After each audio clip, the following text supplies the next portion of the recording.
తీసుకురమ్మా. తీద్దామంటే చీపురెత్తుకొచ్చేవేంటమ్మాయి?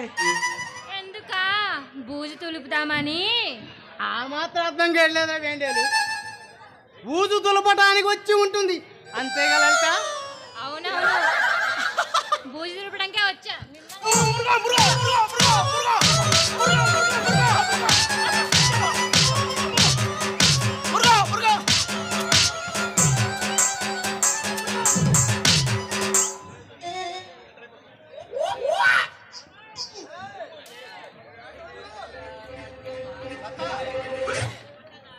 ఏంటి గోల?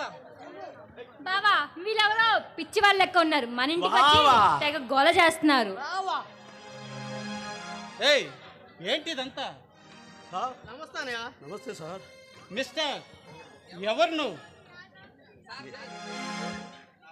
సార్ నా పేరు ఏల్ముడి. ఈ స్టేషన్కి ఎద్దవాణ్ణి.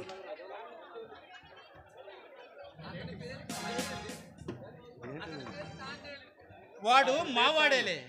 ఇంతకీ ఆ పెట్టేమిటి? Colour TV sir. ఎవరు పంపించారు? సర్పభూషణ్ రావు గారే స్టేట్ రాజకీయ వ్యక్తి సార్.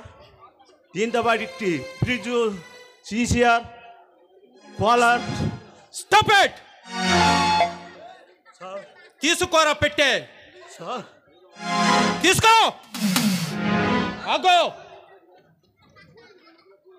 ఇలాంటి పక్కలేసే పనులు చేయొద్దని ఆ సర్పభూషణ్ రావుకు చెప్పు.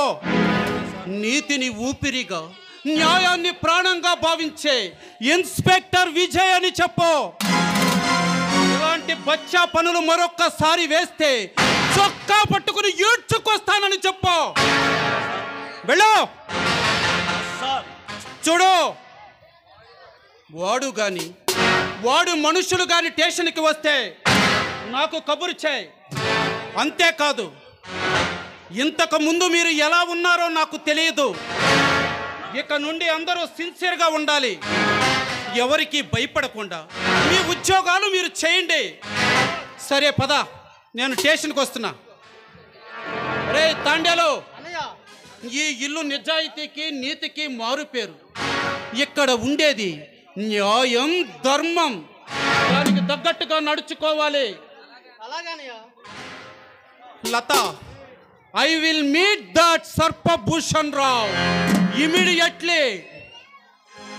బావా వాడు అసలే రక్తం తాగే రణరూప రాక్షసుడు. నువ్వు ఇప్పుడు అక్కడికి వెళ్తే ఏం జరుగుతుందో ఏంటో బావా, నాకు భయంగా ఉంది. లత, ఎంతసేపు ఉద్యోగం ఉద్యోగం అంటూ నా ప్రాణానికి ప్రాణమైన నిన్ను దూరం పెడుతున్నానేమోనని నాకు చాలా బాధగా ఉంటుంది లత. పువ్వు పుట్టింది తన అందం కోసం అయితే, నువ్వు పుట్టింది నా కోసం, నా ప్రేమ కోసం. ఇలా రా లత. ఆకాశంలో ఎన్ని వేల నక్షత్రాలు ఉన్నప్పటికీ ఆ చందమామ మాత్రమే కంటికి ఇంపుగా కనిపిస్తుంది.